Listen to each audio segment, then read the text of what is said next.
నంద్యాలకు చెందిన ప్రముఖ చిత్రకారుడు కళారత్న చింతలపల్లి కోటేష్ వినూత్నంగా చిత్రం వేసి ఒక మంచి సందేశాన్ని ఇచ్చారు. A3 డ్రాయింగ్ చార్టు మీద కాఫీ కప్పు ఒలికింది. ఆ ఒలికిన కాఫీతో మైక్రో బ్రష్ ద్వారా వీధి కుక్కల దాడి గురించి చిత్రాన్ని వేశారు. తెలుగు రాష్ట్రాల్లో వీధి కుక్కలు ప్రజలను భయభ్రాంతులను చేస్తున్నాయి. గుంపులు గుంపులుగా తిరుగుతూ పిల్లలపై, పెద్దలపై, వృద్ధులపై వెంటపడి కరుస్తున్నాయి. సైకిల్, ద్విచక్ర వాహనదారులను వెంబడించి పరుగులు పెట్టిస్తున్నాయి. ప్రతిరోజు ఏదో ఒక చోట కుక్కల దాడిలో గాయపడిన సంఘటనలు జరుగుతున్నాయి. హైదరాబాద్ లోని అమర్పేటలో 5 సంవత్సరాల బాలుని వీధి కుక్కలు దాడి చేసి చంపివేశాయి. విజయవాడలోని భవానీ నగర్ లో 3 చిన్నారులపై కుక్కలు దాడి చేసి తీవ్రంగా గాయాలు చేశాయి. ఎన్టీఆర్ జిల్లా పెనుగంచిప్రోలులో గోపాలరావు, నాగమణి దంపతుల ఏకైక కుమారుడు ఏడాది పిల్లవాన్ని కుక్క నోట్లో కరుచుకొని పోయి చంపివేసింది. ఇవన్నీ ఈ మధ్యలో జరిగిన సంఘటనలు. ఆ తల్లిదండ్రుల బాధ, వేదన వర్ణనాతీతం. పిల్లలపై కుక్కలు దాడి చేసిన సంఘటనలు చాలా దినపత్రికలలో, టీవీ ఛానల్స్ ద్వారా ప్రభుత్వం దృష్టికి తెచ్చారు. ప్రమాదమైన కుక్కలను కాపాడుకుంటున్నాము, సాధు జంతువు ఆవులను కాపాడలేకపోతున్నాము. కావున ఇకనైనా ప్రభుత్వ అధికారులు, ప్రజాప్రతినిధులు దీనిపై ప్రత్యేక శ్రద్ధ వహించి వీధి కుక్కల నుండి ప్రజలను కాపాడాలని చేతులు జోడించి వేడుకుంటున్నాను. ఈ చిత్రంలో సందర్భాన్ని బట్టి కొన్ని వందల సూక్ష్మ చిత్రాలను గీశారని చిత్రకారుడు తన మాటలను చిత్రాల ద్వారా విషయాన్ని తెలియజేశారు. చార్టుపై కాపీ ఒలికింది, బొమ్మ పడింది.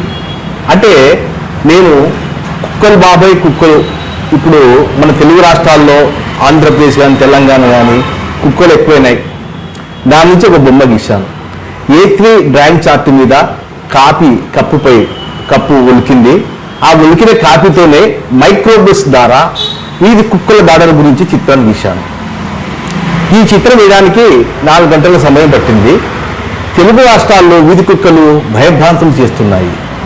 గుంపులు గుంపుగా తిరుగుతూ చిన్నపిల్లలపై, పెద్దలపై, వృద్ధులపై ఎంబడించి కరుస్తున్నాయి. సైకిలు, ద్విచక్ర వాహనదారులపైన కూడా ఎంబడించి పరుగు పెట్టిస్తున్నాయి. ప్రతిరోజు ఏదో ఒక చోట గాయపరిచిన సంఘటనలు జరుగుతూనే ఉన్నాయి. హైదరాబాద్ అంబర్పేటలో వీధి కుక్కల దాడిలో ఒక బాలుని మరణం. విజయవాడలో భవాన్ నగర్లో 3 చిన్నారులపై కుక్కల దాడి. దానివల్ల చాలా తీవ్రంగా గాయపడ్డారు. ఎన్టీఆర్ జిల్లాలోని పెనుగంచిప్రోలులో గోపాలరావు, నాగమణి దంపతుల ఏకైక కుమారుడు, అంటే వాళ్ళు 12 సంవత్సరాల తర్వాత పిల్లలు పుట్టినాడు. ఆ పిల్లోని 18 సంవత్సరం పిల్లోని కుక్క ఎత్తుకుపోయింది, మొదట కరుచుకొని చంపేసింది. అది ఈ మధ్య జరిగింది, నవంబర్ 24 జరిగింది. ఈ ఈది కుక్కల దాడిలో చిన్నపిల్లలు బలైపోతున్నారు. ఈ మధ్య మరొకటి, ఒక 4 ఏళ్ల బాలుపై మృతి సంఘటన. ఆ సంఘటన టీవీ కెమెరాలో చూస్తే, ఆ టీవీలో చూస్తే ఒళ్ళు గగ్గురుపాటుతో అసలు కన్నీళ్ళు వస్తాయి. కాబట్టి వీధి కుక్కలు గురించి పత్రిక వారు, టీవీ ఛానల్ వారు చాలాసార్లు ప్రభుత్వ దృష్టికి తీసుకొచ్చారు. కానీ ఎటువంటి న్యాయం జరగలేకపోయింది. ప్రమాదకరమైన కుక్కలను కాపాడుకుంటున్నాము, సాధు జంతు ఆవులను కాపాడలేకపోతున్నాము.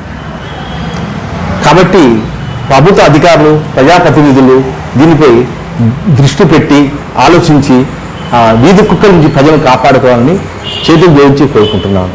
అందుకే నేను వేసిన చిత్రంలో వినూత్నంగా ఉండేది కాగా కొన్ని 100 బొమ్మల చిత్రంలో వేశాను. ఈ బొమ్మల్లో ఆ కూరమైన ఇవి కుక్కలు కాదు, మృగాలు అన్నట్లుగా కుక్కలను చూసినాను. అది ఎంబడించినట్లు, ఒక పసిగన్నును ఒక కుక్క ఆ నోట కసుకుని పోతున్నట్లుగా, వాళ్ళ వేదన పడుతున్నట్లుగా, చాలా బాధపడుతున్నట్లుగా, వాళ్ళని వేదనంతా బాగా దిగ్భ్రాంతం చేస్తున్నట్లుగా, విచ్చలమైన శైర వివాహం చేస్తున్నట్లుగా కుక్కను చిత్రించాను. ఈ చిత్రం చిత్రించడానికి 4 గంటల సమయం పట్టింది. కానీ ఒక వినూత్నంగా వేయాలా, ఒక మంచి సందేశాన్ని ఇవ్వాలని చెప్పి నేను ఈ విధంగా బొమ్మ గీశాను.